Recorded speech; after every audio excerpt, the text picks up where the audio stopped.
সোহান এর আগে এমন একটা কাজ করেছিলেন বিপিএলে, কি দারুণ একটা ইনিংস খেলেছেন।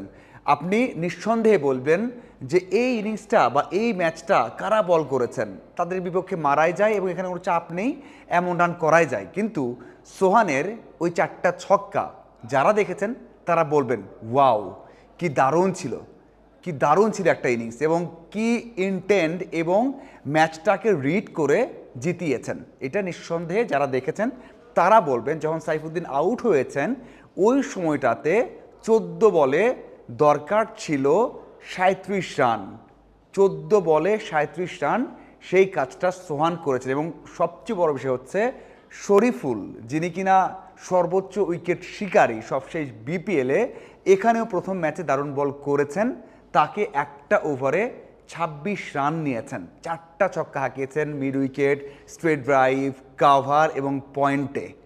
কি দারুণ ছিল। এমনটা নয় শুধুমাত্র পাওয়ার হিট করে ছক্কা হাঁকালেন একটা অঞ্চল দিয়ে বা একটা জায়গা দিয়ে, এটাকেই বলা হয় আসলে প্রপার ক্রিকেটিং শট, এবং সেই কাজটাই করেছেন। আমি জিজ্ঞাসা করেছিলাম প্রেস কনফারেন্সে, যেখানে দাঁড়িয়ে আছি, যে সোহান আপনি কি চিন্তা করেছিলেন, যে অনেক সময় হয় না যে কম বলে বেশি রান করতে হবে, একদিকেই ছক্কা হাঁকাচ্ছি, যে কাজটা অনেক সময় করেছেন জাকের আলী অনেক, অথবা অনেকেই করেছেন, তারা একটা সাইডে ভালো খেলেন ওই দিকেই শট খেলতে যান, ডট বল দেন, ম্যাচে সেই ইম্প্যাক্টটা পড়ে না।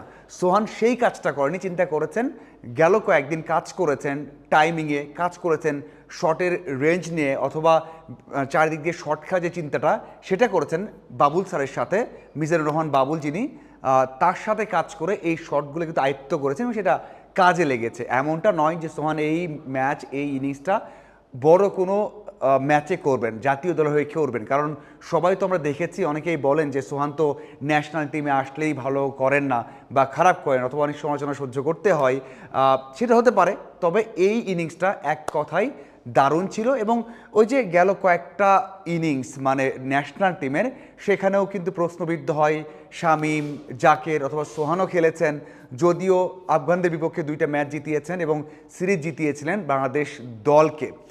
এই ইনিংসটা অবশ্যই তার জন্য স্পেশাল হয়ে থাকবে, কারণ 44 বলে 76 রান করেছেন, 4টা চার হাঁকিয়েছেন, 6টা ছক্কা হাঁকিয়েছেন। বিপিএলেও 1 ওভারে 26 নিয়ে কিন্তু একটা ম্যাচ জিতিয়েছিলেন। সেই অভ্যাসটা কেন ন্যাশনাল টিমে কনভার্ট করতে পারেন না বা এখনও করা যায় না, এত ভালো একটা ইনিংস, সেটা বড় কথা। তবে ভবিষ্যতে হয়তো বা কোনো এক সময় সেটা করবেন। এখন বিষয়টা হচ্ছে, প্রেস কনফারেন্সে এসেছিলেন মোহাম্মদ আশরাফুল নিজেও, বাংলাদেশ জাতীয় দলের ব্যাটিং কোচ।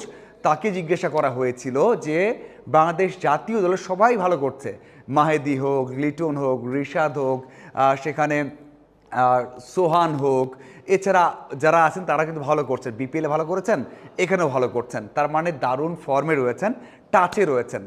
মিস করেন কি বিশ্বকাপ? ভালো করতে পারতেন কি বিশ্বকাপে? অবশ্যই সেই ভরসা আছে। আশরাফুল বলছেন যে বাংলাদেশ এই দলটা একটু আলাদা, যারা খেলছেন তারা আরও 5 থেকে 6 বছর বা 8 বছর বা 10 বছর খেলবেন। তার মানে এই দলটা যত সময় পাবে, এরকম বিশ্বকাপ এশিয়া কাপ খেলবে, আরও ভালো করতে পারবে, কারণ এরাই খেলবে, এই কম্বিনেশনটা তৈরি হয়ে যাবে। খুব দারুণ কথা বলেছেন। আমি নিজে জিজ্ঞাসা করেছিলাম যে আপনি সামনে মানে বিশ্বকাপ তো নেই, এরপরে আপনার লক্ষ্যটা কি, এরপরে এই দলটা কেমন করবে, তখনই কিন্তু সেই কথাগুলোই বলেছেন যে এই দলটা আরও 5 থেকে 7 বছর বা 8 বছর একসাথে খেলবেন, দারুণ কিছু আশা করা যায়। তবে আশরাফুল বলেছেন এবং সোহানও বলেছেন যে বিশ্বকাপ খেলতে না পারাটা একটু খারাপ লাগার, এবং আশরাফুল স্পষ্ট করে বলেছেন যে এই পার্টটা এখন বাদ দেওয়াই উচিত, এই পার্টটা বাদ দেওয়া উচিত, কারণ যত আলোচনা হবে তত বেশি এটা খারাপ লাগা সৃষ্টি করবে, যেহেতু এটা টুর্নামেন্টের মধ্যে আছে সবাই, এই জন্য এই পার্টটা থেকে সবাই বেরিয়ে গেছে, খেলাতে ব্যস্ত আছে, এবং সবারই এই পার্টটা ভুলে যাওয়া উচিত এবং সামনে ফোকাস করা উচিত। আমার মনে হয় ঠিক বলেছেন, আমার মনে হয় এটা একেবারে ঠিক বলেছেন, কারণ যেটা হয়নি, যেটা হবার নয়, অতীত মনে করলেই কষ্ট হবে, খারাপ লাগবে।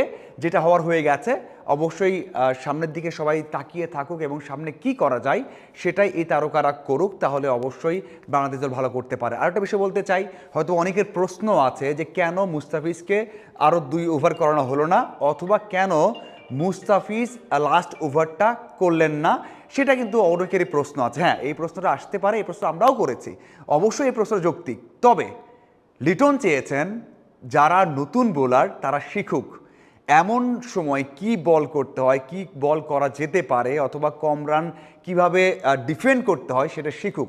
হয়তোবা পারবেন না, হয়তোবা ম্যাচ হারবেন, তবে শিখবেন। কারণ এটা তো বিসিবির টুর্নামেন্ট, এখানে কে জিতলো কে হারলো, বা লিটন এমন নয় যে ম্যাচ হারলে বিদায় হয়ে যাবেন, তাহলে হয়তোবা এই রিস্কটা নিতেন না। তবে মুগ্ধ যেন শেখেন এখান থেকে, সেই জন্য তাকে দেওয়া হচ্ছে, মুস্তাফিজকে দেওয়া হয়নি। কারণ মুস্তাফিজ তো এমন বল অনেক বড় বড় স্টেজে করে এসেছেন, ম্যাচ জিতিয়েও এসেছেন, এই জন্য তাকে দেওয়া হয়নি। এই কারণে কিন্তু দলটা হেরেছে এবং অবশ্যই দিনটা সোহানের গেছে। এই হচ্ছে ম্যাচ এবং এই হচ্ছে প্রেস কনফারেন্সের আপডেট। আপনাদের কি মনে হয় অবশ্যই জানাবেন। ধন্যবাদ সবাইকে।